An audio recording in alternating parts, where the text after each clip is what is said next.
Hello racing fans, and a warm welcome to Trackside, proudly brought to you by World Sports Betting. Bet with the best, bet with WSB. Well, it's weekend racing, it's a double header. It is Turfentine on Saturday, and then we move over to Scottsville on Sunday. I trust that you're well, you've had a fair week. There's been lots of race meetings abandoned up in Gauteng, and hopefully things go according to plan for Turfentine on Saturday. Well, what I've done is I've focused for this show at Scottsville and Scottsville only, and the reason being is quite simple. With all the rain that they've had up in Gauteng and all the race meetings being abandoned, there obviously would have been interrupted work preparations, etc. So racing goes ahead at Turfentine on Saturday. I don't know what to expect on the race meeting, because it will all be about the fitness of the horses, the well-being of the horses, and obviously the going on the day. So we are going to be concentrating on the race meeting from Scottsville, where I picked out 4 horses, and you'll have 2 trebles on the World Sports Betting menu. So away we go with those 4 horses, and our day will begin early. It will be in race number 2, which is over 1,200 meters. It's a maiden plate, and you need to get your bets on at around 13.15 if you want to be part of the exotics. It is the start of the place accumulator, but this is our first of our 4 to follow, and I'm going for a horse that I think will price up as the second favorite in the race, called Reach for the Stars. Mike Miller, Sereno Moodley, son of Gimme the Green Light, and you had to like what he showed on debut. He was firm in the betting market, around 7 and 8 to 1. There wasn't much action around him, but he put in a very promising run. He was 4th in a field of 12 runners. He was only beaten 2 lengths by Buster Keaton. Now, what will be the standout with regards to that first run is the form line. It's a super powerful form line. It's one that's worth following here in KZN. I'll read them out to you because I've jotted them down. Second in that race was Roy's July Magic, Cobb Naidu's run-up, won. Third in that race was Captain Rocket, Dennis Dryer's run-up, won. Fifth in that race was Unsolved Riddle, making the debut for Mike Miller, won next time out. Sixth in that race was a horse called Final Admiral for Guard Puller. That was a subsequent winner. And then 7th in that race was McCartney, and that was a winner next time out. So you can see that this horse, Reach for the Stars, ran 4th in that race, just needs to win, and you'll have a 2nd, 3rd, 4th, 5th, 6th, and 7th all coming out to win if this horse comes to win on Sunday. So that form line's looking good. You'd expect the Mike Miller runner to show natural improvement from one run to the next. And when I compare this individual who's having his second start to a horse like Superfast, who I think is going to be priced up as the top one, having his 4th run, I'm going to say that Reach for the Stars' debut run, on the strength of the form line and the field that he faced, seems to be far stronger than what Superfast has been running against at his last 2 starts. So I fancy this horse with that excuse as well, first time out. You can see whatever form guide you're using, he did cast a right 4 shoe, so all things did not go according to plan on debut, and nevertheless, it was a fine run from number 4, Reach for the Stars. So that's going to be the horse that we're going to go for in a big way, and hopefully get off to a flying start in race number 2. Then we move along to race number 4, and this is over 1,750 meters.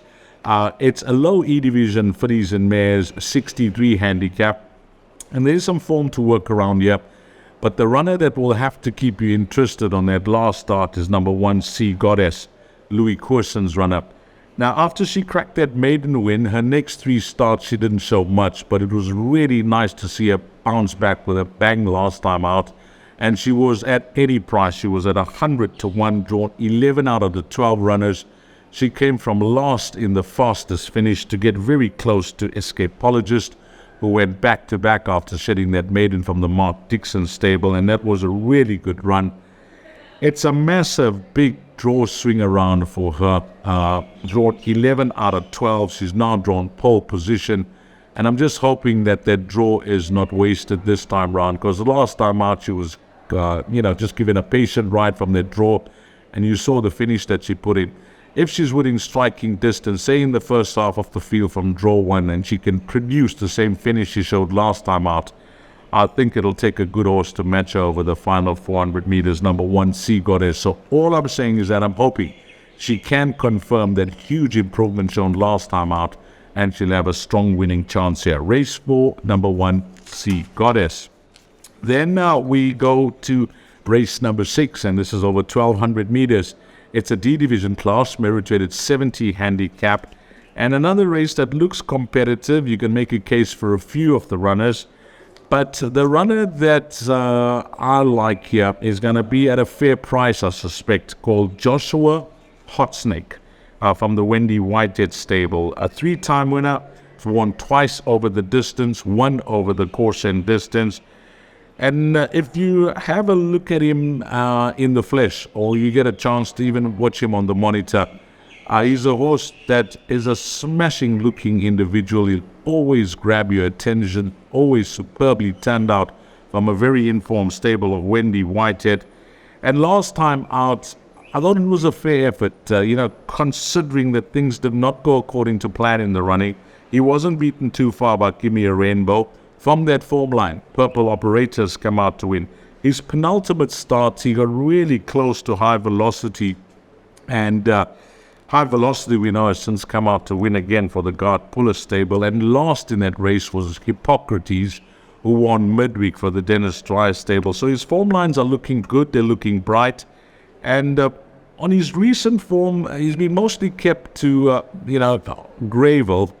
And I personally think that he's going to enjoy and appreciate being back at Scottsville, where I mentioned that he's won over the course and distance. It'll be back down the straight, and I just feel, you have to go as far back as August 2022 from when he last raced at Scottsville. So I think it'll be a welcome return for him down the lane at Scottsville, number 2, Joshua Hotsnake. So he is the horse that I think will make his presence felt. He will be priced up at fair odds here, number 2, Joshua Hotsnake, and he's going to be the third of our 4 runners. And then I go on to race number 7. Now, this race has attracted some quality here. It is merit-rated 96 handicap over 1,200 meters, an A division class, but I think the horse that definitely sets the standard when it comes to the way he's been racing is African Skyline, horse number 6. He's a solid horse with a solid record. Let's read out his record to you. He's a 3-time winner with 9 places from 13 runs. He's only missed the top 4 once in his career, and he's just got a faultless record with Athandiwe Ngudla, who's partnered it 8 times for 2 wins and 6 places. Yep, he's yet to win on the turf. That is clear to see, but that said, he hasn't won badly on the turf. He's just that his win on that surface is long overdue, and I think it could happen for him on Sunday at Scottsville.